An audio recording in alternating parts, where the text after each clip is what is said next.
Software testers. Move beyond theory and master testing with the AI-powered ISTQB add-on practical tester by A4Q program. The ISTQB add-on practical tester by A4Q equips you with the theoretical skills and practical competence to truly excel. Learn how to apply black box testing like a pro. Estimate accurately, write flawless defect reports, and catch issues early. The ISTQB add-on practical tester by A4Q complements your ISTQB certification by turning knowledge into powerful action. Visit our website and find out more information.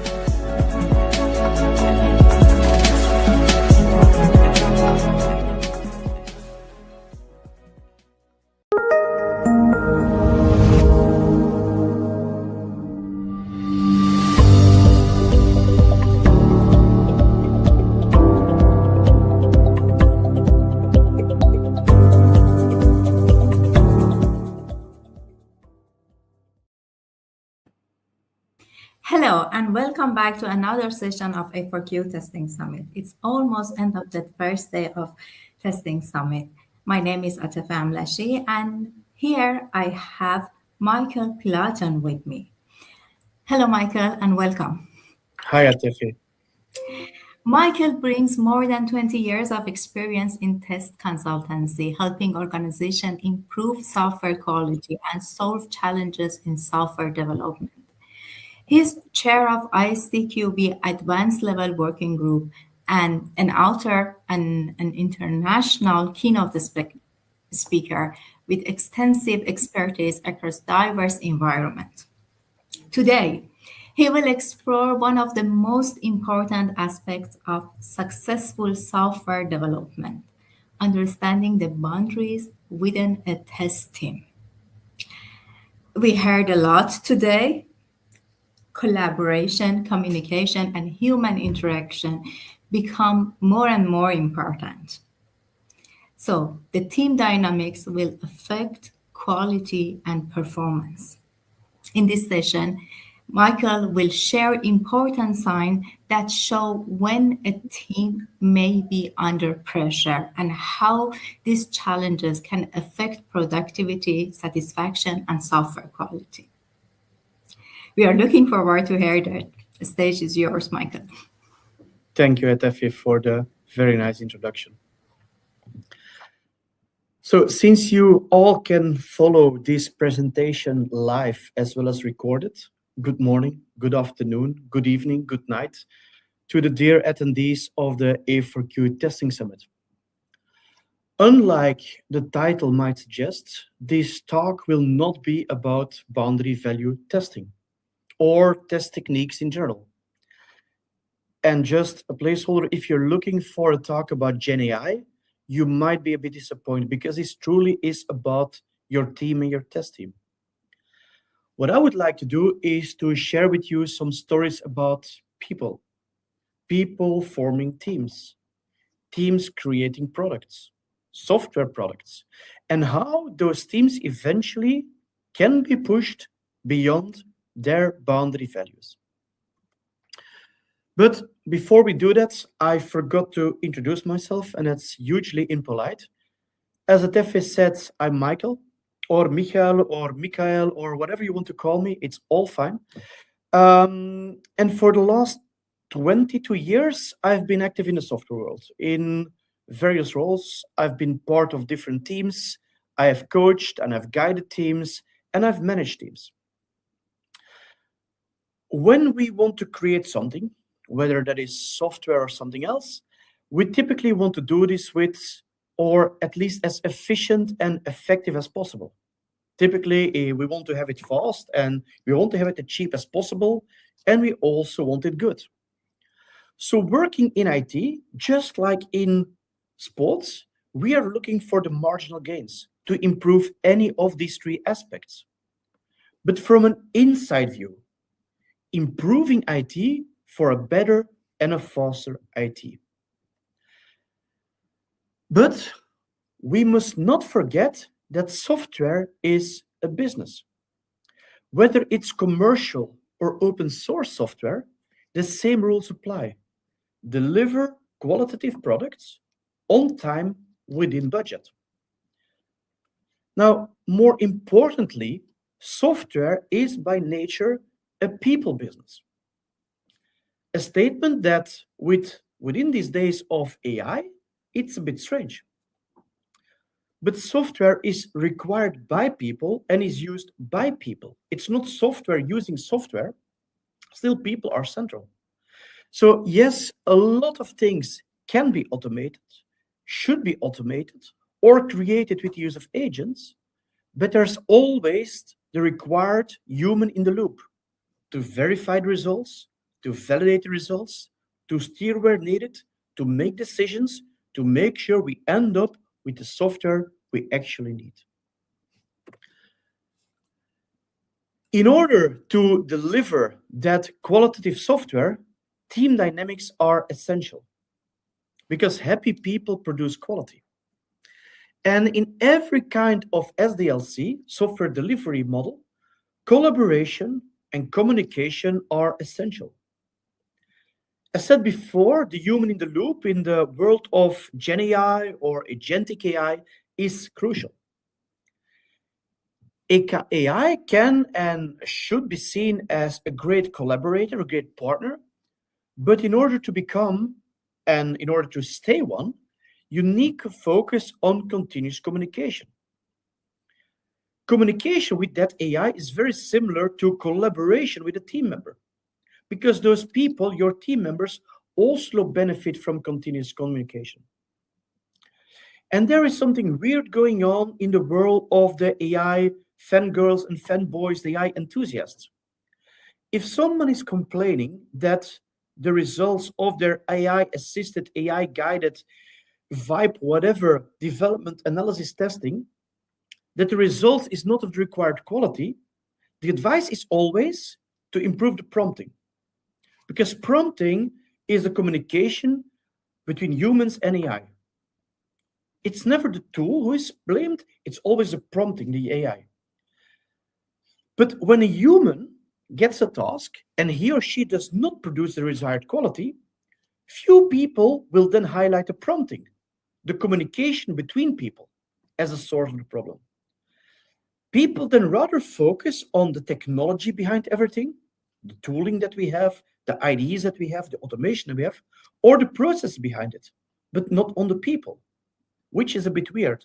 So if something goes wrong and we use AI, it's due to the people. If something goes wrong and we're not using AI, it's not a technology, it's something else. So there's some misunderstanding there.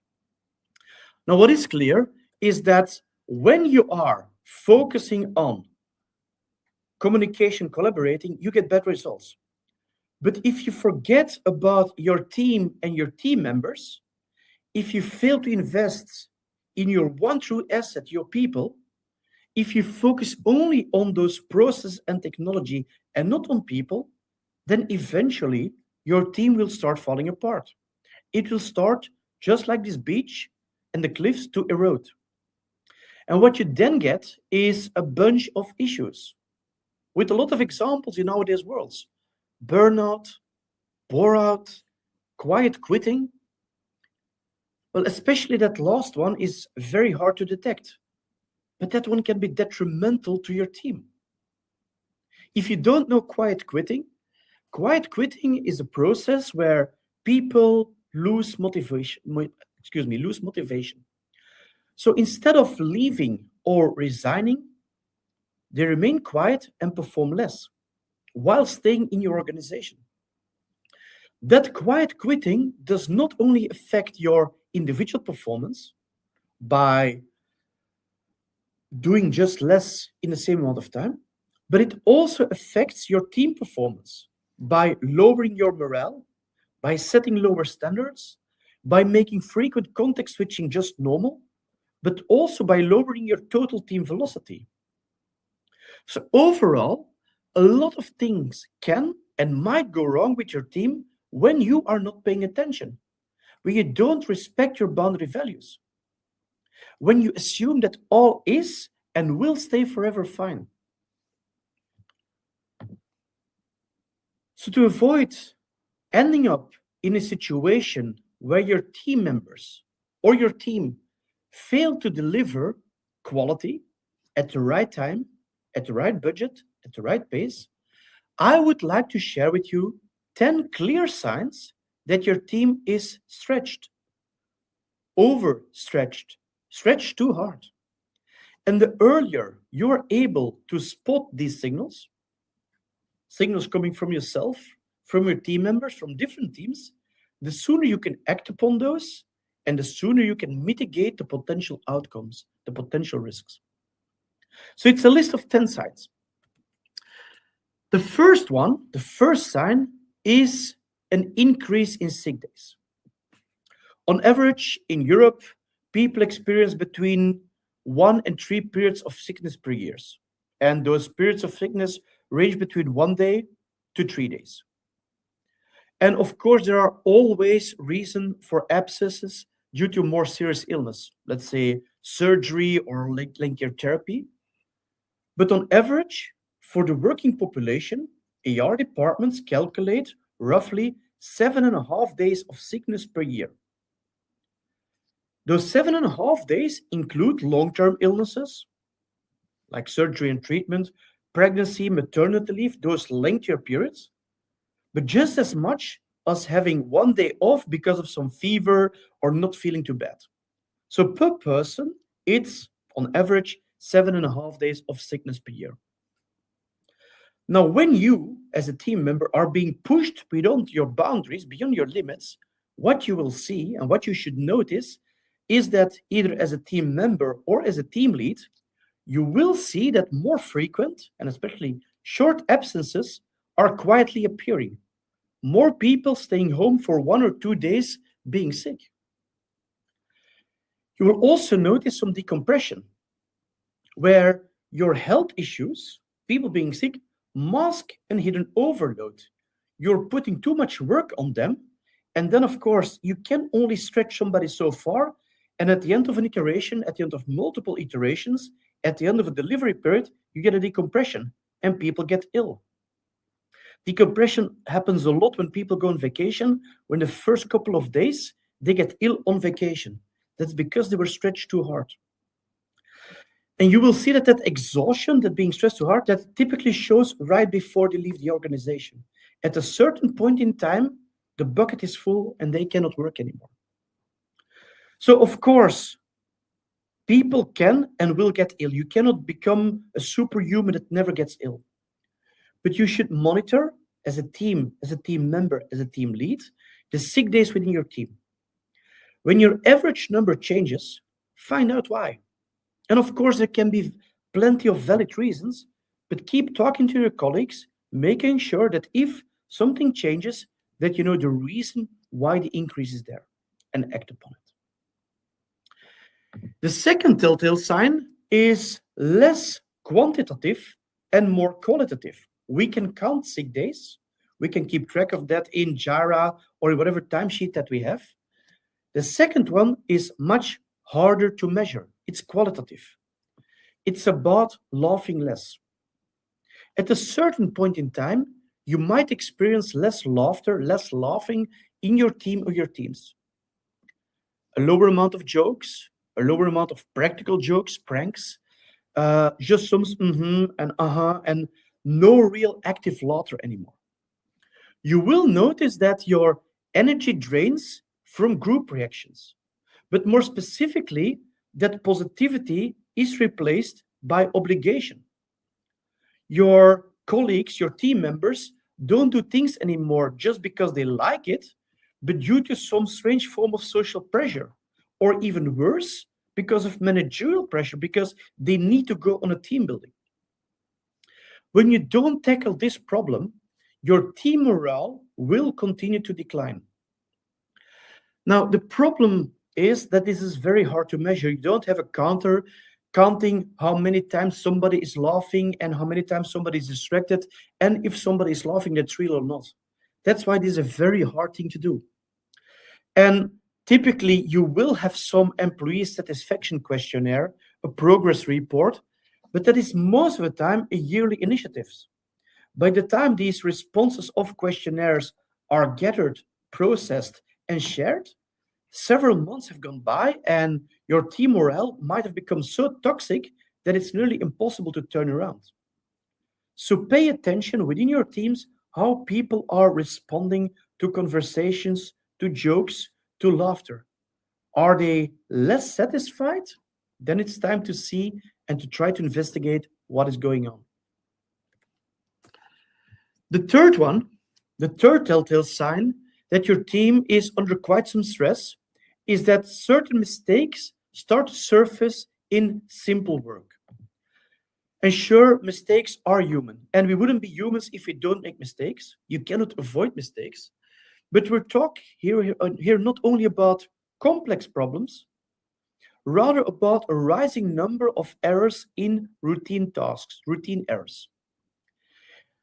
Those errors can be due to stress, but typically elements like fatigue, being tired, play a vital role. Because when people experience fatigue, when they're tired, it erodes, it lowers their basic performance. On a personal level, you will notice a lower number of story points delivered per person. On a team level, you might even notice a velocity drop. Now, if you have a great team, some of the team members might start carrying some more load when other team members are honest and true in the stand-up. Yeah, yesterday I was not able to deliver this and this and this because I just became a parent and I'm a bit tired and so on. So then your other team members might catch up. But if this situation persists, and if we evolve in a CSD, a chronic sleep disorder, even the heroes which are covering your back in your team won't be able to continuously carry on that extra load. They will also start to experience the fatigue, what is likely to set the team even further back. A similar sign is certain quality drops without any warning or without any clear cause. More production issues, more defects slipping due to operations, just more defects, more discussions within the team or with other teams. So if your product backlog starts containing an increased number of issues compared to the number of user stories, a causal analysis might be appropriate. So without focusing only on technology, what went wrong, why didn't we find those defects, should we do more automation, should we highlight, should we do a scan, but also on the people. Could these defects be avoided, and how can we do that? That was your third one. Your fourth sign is a very visual one, when you're not paying attention. It's the signs, again, of fatigue, tiredness in people's body language. Well, how can you notice that, being part of a team, when somebody's shoulders are very slump, when the eyes of people are dull, when they almost see straight towards you, when their voice is fading away? If you do pay attention to people, your colleagues, your teams will show with your body language what words, what meetings, what emails won't do. You can hide a lot if you don't meet people in person because you don't see that body language, you don't see that fatigue there. So pay close attention to that kind of nonverbal communication. Of course, it can surely be that somebody has had a bad day at the office, but even then, it's nice that someone acknowledges that. Michael, I see that you seem troubled. Yeah, because I had some issues right there. Okay, fine. But then you feel appreciated, acknowledged. Now, if that behavior persists, if people continuously for multiple days in a row see signs of body language fatigue, act upon it. Have a coffee with one of your members. Go for a lunch. Go for a drink. Go for a walk. Listen to people. Actively listen to people. Because if you fail to notice their body language fatigue, or even worse, if you fail to act upon it, the energy of those people will leak silently away. It will affect their performance, it will affect their quality, but it will also negatively affect their team morale. The fifth sign, the fifth element, is the social withdrawal of your team members. In short, this is just about work being work, about not having real connections anymore at work. What you might notice are some signs like having fewer connections outside work, not joining for after work events, whether these are company organized or team organized, whether these are formal or less formal. In such an atmosphere of social withdrawal, you will notice the team evolving from collaboration to transactional. Shared assignments are suddenly sliced into individual tasks. Instead of working together on something, we distribute the work. And those tasks then become Jira tickets with SLAs and KPIs and statistics and dashboards. And before you know, you're not collaborating anymore, but you work completely alone. Your team can evolve from a collaborative mindset to a fully organized, transactional, siloed mindset, where the us together versus the me alone. Typically, in that case, your team will undergo your typical Kubler-Ross change process, where huge engagement in the beginning evolves to anger and eventually crumbles into a form of silence acceptance. I check out, I don't invest anymore, and I just let it be. I take the tasks as they come. Another one of these rather invisible signs is your typical morning, afternoon, lunch, coffee machine conversation. A good conversation between people is always active. People share personal things, they show empathy, even sympathy. You listen to each other and you act upon those. People share their wins and the challenges. But the moment your coffee machine conversation becomes a copy paste every day, you should start getting worried. Oops, that's not a goal. Apologies for that. So if you get questions or if you get conversation like, how was your weekend? Oh, it was quite busy. How are you? Okay. Is everything okay? Yeah. When people answer these open-ended questions with just one word, and you're probing for personal engagement, that's a sign that something is off. This might be something very temporary, which is fine because everybody has bad days, but it can also be the sign that your dynamics are going into the wrong direction, that people are checking out, that they are not being active anymore. So if you realize that your colleagues, your friends, your team members are not engaging anymore in conversation, go again for some deeper conversation. Try to get them on board again. Try to find out what is actually wrong. Is it a business? Is it work? Is it something personal? If they don't want to share, fine, but then at least you shown engagement, you notice that something's fine, and that's already crucial for them. The seventh sign is the negative evolution of creativity. When you are organizing, for example, an ideation meeting to come up with new ideas, when you organize a causal analysis meeting for an FMEA diagram or to investigate a reason why something is failing, or if you're doing any kind of workshop where a form of creativity is required, and the people in that workshop, in that meeting, are looking rather to their laptops and smartphones, then there's an issue with your creativity. What you then get is that your team's creativity will flatline. That new ideas stop surfacing in meetings, there's nothing new anymore. That your team energy goes from very active into a survival mode. Do we really need to be in that meeting? I have something else super duper important. I really have to finish this email. My presentation is almost ready. You can start already without me.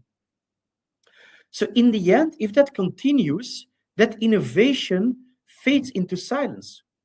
People will be looking at each other, will be looking towards newcomers, and they're not contributing anymore. So again, just like many of these telltale signs, for a short period of time, this can be perfectly normal. Personal challenges can affect your drive. Every book author has days where the page just remains blanks. It's a writer's block. But as a team, as a good collaborative team, you should be able to identify this, address it, discuss it, and mitigate it.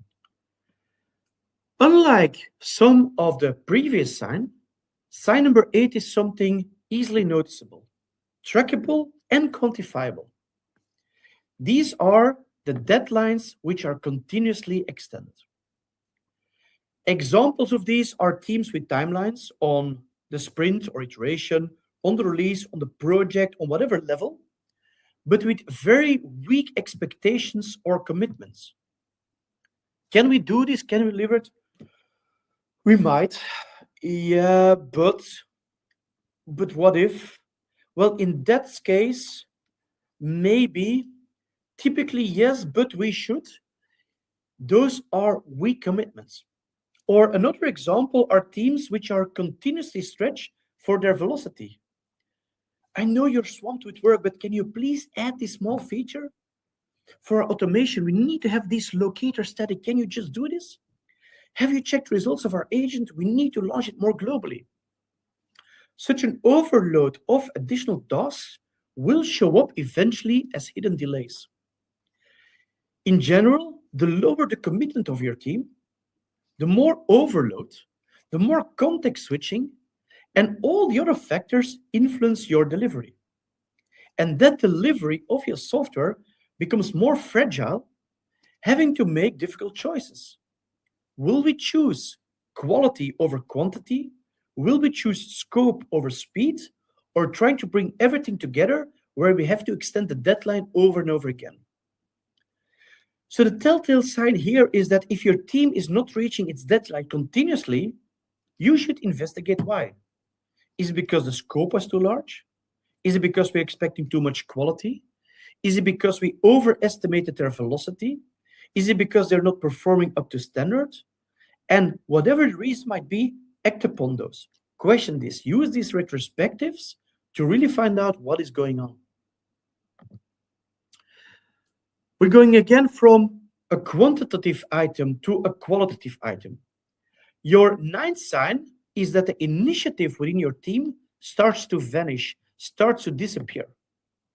Where in the past, when someone said, hey, I have a great idea, we should try this, people stood up and said, yes, I'll organize or do this. When that kind of volunteering, when that kind of initiatives disappears, you have an issue. So new ideas, if there are any, they fade silently into silence. Shall we try, I went to a conference, shall we try this new retro technique? Yeah, sure. Okay, we have some troubles with a test management tool. Let's say we have troubles with Zephyr. Shall we switch to X-ray? So a bit of silence. Progressing on that, teams only do what is being asked or assigned. As said before, in that case, your work becomes sequential, task-based. And even worse, it becomes from a pull work mechanism. I have nothing to do right now, so I check which task I'll perform or where I can help, which is the most efficient way to keep your flow in your team going, towards a push mechanism where you need to take up these tickets as ASAP because your manager, your team lead, your group lead has the gut feeling, has that icky feeling that something is wrong, where then he or she starts micromanaging or assigning tasks to keep the flow going instead of taking a step back or having the team take the commitment. So typically what you will see is that what was once passion has now turned into compliance, when yes, with an exclamation mark, now evaporates into an or silence. If that's the case, then you need to step in and figure out what is actually going on. The last sign that I want to share with you is that overtime, or even worse, weekend work, becomes the new normal. Expressions like, yeah, but I'm just catching up, or I'm finishing this last itchy-bitchy thing, or yeah, I know, but this is really, really, really important, that something like that turns into a routine. Your own boundaries, your team boundaries, they start to disappear in the name of productivity. Yeah, but if I don't do this commit right now, my team cannot continue to work. If I don't write this code right now, the tester cannot continue. Well, the balance between your work and your life breaks quietly. It's not a sudden crack No, it's erosion again. While your partner and your kids and your friends or your family are doing all kinds of stuff, you are thinking about work, or you actually are working in your private time. Now, when you are performing overtime, you're not actually helping your company or your team. You are not helping yourself. Let's say that your estimated velocity for an iteration is 20. And suppose you cannot make that velocity, this iteration, until you perform 3 hours of overtime. Then something is fishy. Either your initial estimation was off, which is perfectly okay as long as you learn from it, but it can also be a sign of a flawed promise. Because when you perform your overtime, what do you think that will happen to your estimated velocity the next iteration? Yeah, exactly. It will remain the same, require you to perform your overtime again and again and again. And for your team members, if they start comparing your velocity with their velocity, what everybody knows they should never do, but in fact, what everybody silently does, they are incentivized to also perform overtime to par to lever your velocity. And you're overstretching the entire team out of the good feeling that you want to give because you want to finish this customer story, but you're eventually destroying your entire team. Now, I've highlighted 10 telltale signs, so many challenges and problems. Now, I'm that old that I realize that if you have a problem that no one else can solve, no. It's not the A team that will solve it. It's also not the AI team that will solve it. It is science that can solve it. What can science and academia tell us about this? How can we turn the story around? How can you better motivate your team, remove those boundaries from your team, and increase the satisfaction? I want to share some number of studies that I've looked up, that I investigated with you, coming from science, coming from academia, to show how can you improve your team cohesion and collaboration. The first one is one from Carnegie Mellon University in a collaboration with Microsoft. And two elements are important in that study. One of them is that frequent team changes, so people joining, leaving the team, up and down scaling your teams, going from tribes to guilds to whatever, these impact your team morale.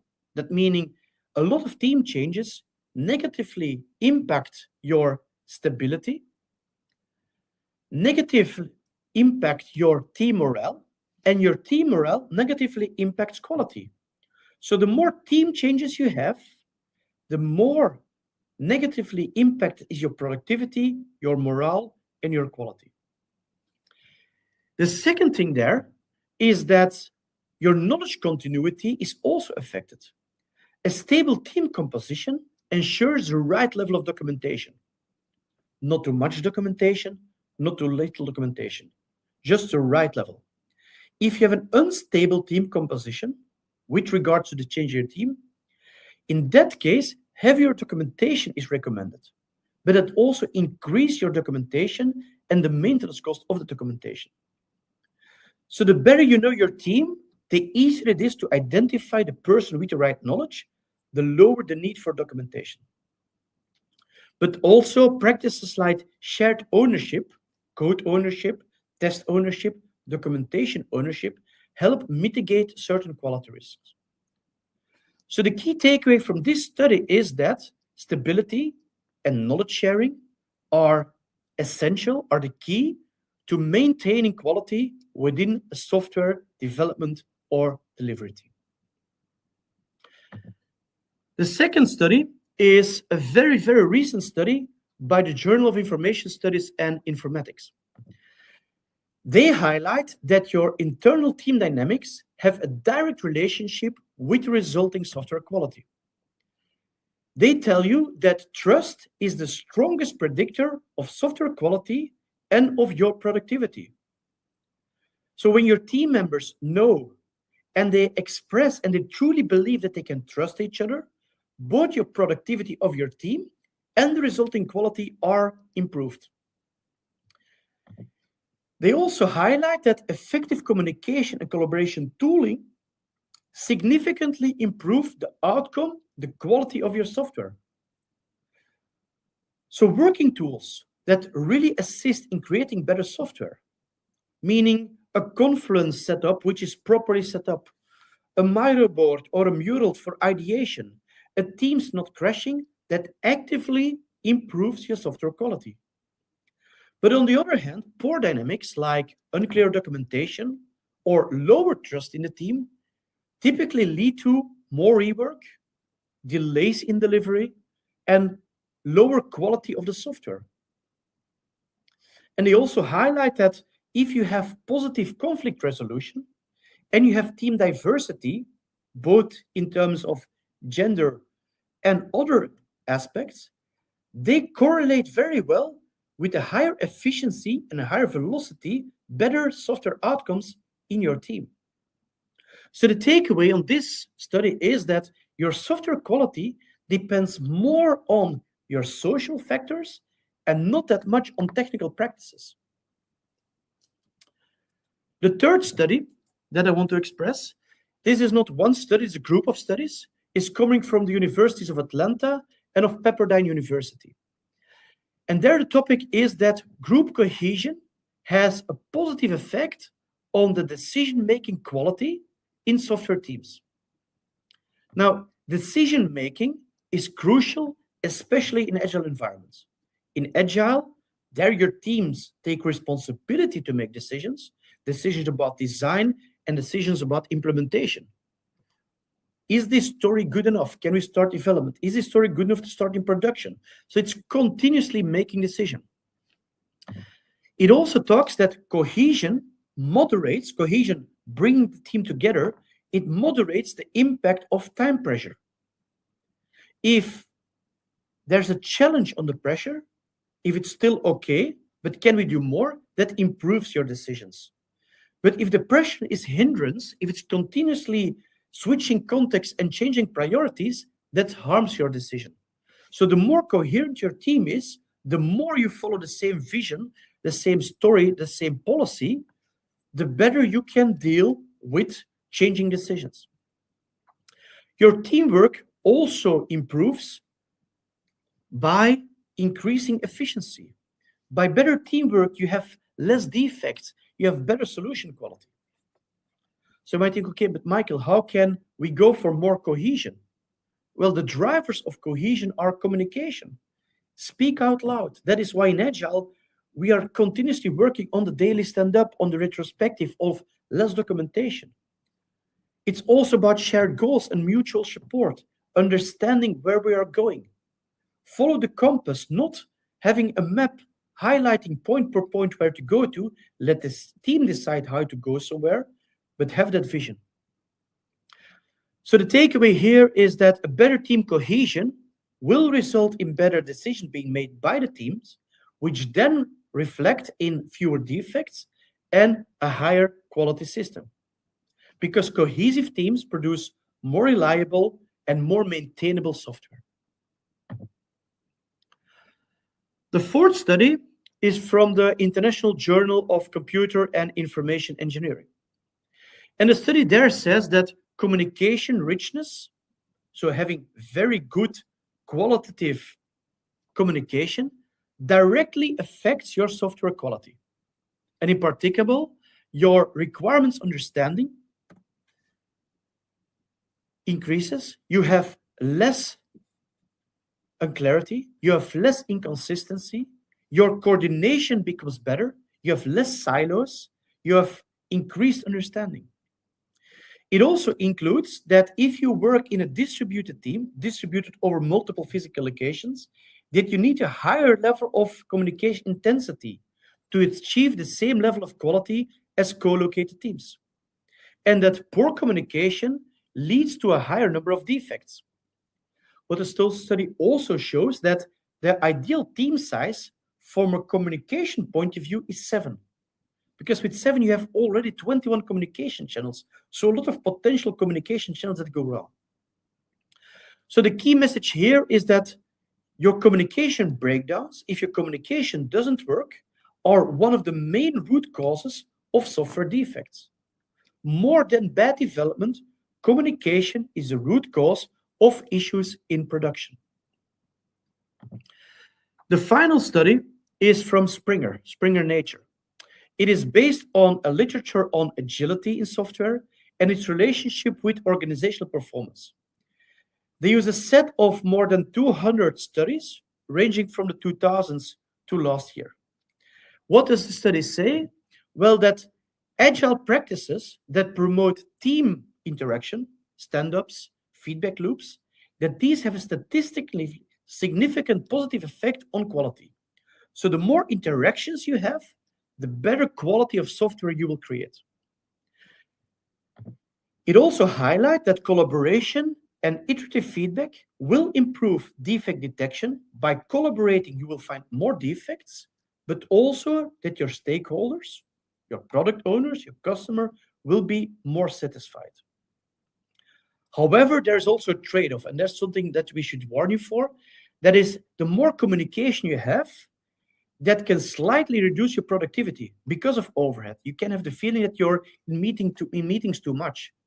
If you're spending more than half of your day in meetings and in stand-ups and retrospectives, then you're creating too much communication channels. So it's about finding the right balance there. So the takeaway here is that structured collaboration practices can elevate your quality even if they come or even if they introduce a certain coordination cost. I hope this talk can help you, your team, in identifying some potential hidden issues within your teams, within your organization. Because by overcoming these challenges, your productivity, your efficiency, your effectiveness, but maybe even more importantly, your happiness will increase, as shown by the studies that I've highlighted.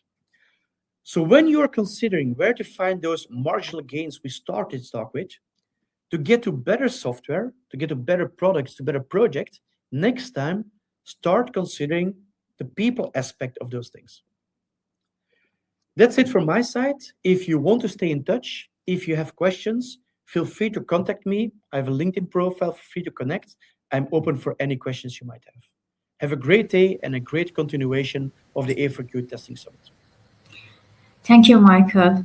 It was a great content. And thank you for reminding us that the software quality is not only about processes and tools, but also people and team dynamics. It was a valuable session highlighting how team collaboration can directly influence the long-term quality. Before we move to audience question, I would like to ask you one question based on your experience in different work with different teams. Can you share an example with us when you saw a team reaching its boundary, the warning signs, and the action that helped team to recover? I can, but I cannot name official names of customers or teams of people, of course. I was working as a testing quality manager in a financial institution, and we were revamping a piece of software that was directly addressed to end customers, both B2B and B2C. And of course, there was a deadline that we needed to finish. Because of the deadline, we brought the entire team together. We put everybody together in a war room and start focusing on developing, analyzing, testing all together. But the workload was so high that even all our conversation became about business and not so much anymore about our personal life. So instead of sharing what bonded us together, we started sharing the challenges we were having. So the conversation became very negative. Now, on the positive side, we succeeded in delivering the software on time within the quality, but at the end, a lot of people left that team because of the pressure. They didn't want to have that pressure anymore. So we succeeded as a team in delivering the software, but we failed as a team to be there for each other and to guarding our own boundary values. Thank you. I can also see some question coming in from our audience. How do you compose an ideal team? Okay, well, there's no silver bullet there. There's no golden rule that you can follow. I think there are a number of things that can help you. I mean, everybody has their own skill set and they have their own personality. Ideally, your team is rather diverse with a lot of different personalities and characters, but they should have some bonding together. If you put people together who are rather on the introvert side next to somebody who's very extrovert, that can create challenges. So you need to balance energy level, communication styles, way of thinking, way of representing ideas, so that it matches. For certain elements, if it doesn't work in your team, you can go for specialization without your team or outside of your team. So bring the people together, but also differences highlight new ideas. If you bring somebody in your team who has some new ideas, that challenges you and that helps you evolve. So it's a fine line of being comfortable and having the perfect team and just going out of your comfort zone and being challenged. So it's a mix of both. Thank you. Thank you very much. And do we have another question? Yes. How can I become a good team lead? It's my question too. Yeah, that's a great one, especially for those seeking for a career. Now, for me, a team lead is not a career and is not even a function. It's a role somebody takes. A team lead for me has nothing to do with seniority or levels or budget or salary or whatever. A team lead is something that you grow into. You can have a very junior person that can be a good team lead. Typically, those are those people with sensors that feel how the other team members are feeling themselves, who realize something is going wrong with the communication, with the vibe within the team, and that have great empathy and can express that. A good team lead is not somebody who micromanages things, but who let the team take decision, ownership, responsibility, accountability, and that brings everybody in their powers, that puts everybody in the right positions and allow them to think for themselves and enforces them in that. That is for me the path to become a great team lead. Thank you, Michael. Thank you for sharing your insight with us. If you enjoy Michael's presentation, don't forget to vote by scanning the QR code. You can see the QR code on the screen. And before we close, a quick reminder that Summit continues tomorrow. We will have alongside our A4Q tracks in English or dedicated track in German, sponsored by German Testing Board, and our French track sponsored by CFTL, with many interesting discussion and conversation waiting for you. Thank you again, Michael. Thank you everyone for joining and enjoy the rest of Summit.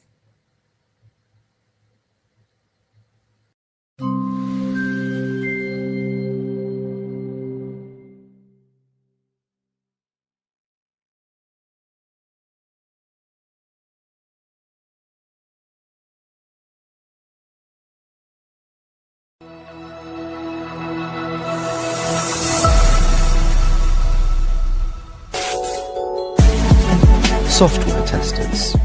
Move beyond theory and master testing with the AI-powered ISTQB add-on practical tester by A4Q program. The ISTQB add-on practical tester by A4Q equips you with the theoretical skills and practical competence to truly excel. Learn how to apply black box testing like a pro. Estimate accurately, write flawless defect reports, and catch issues early. The ISTQB add-on practical tester by A4Q complements your ISTQB certification by turning knowledge into powerful action. Visit our website and find out more information.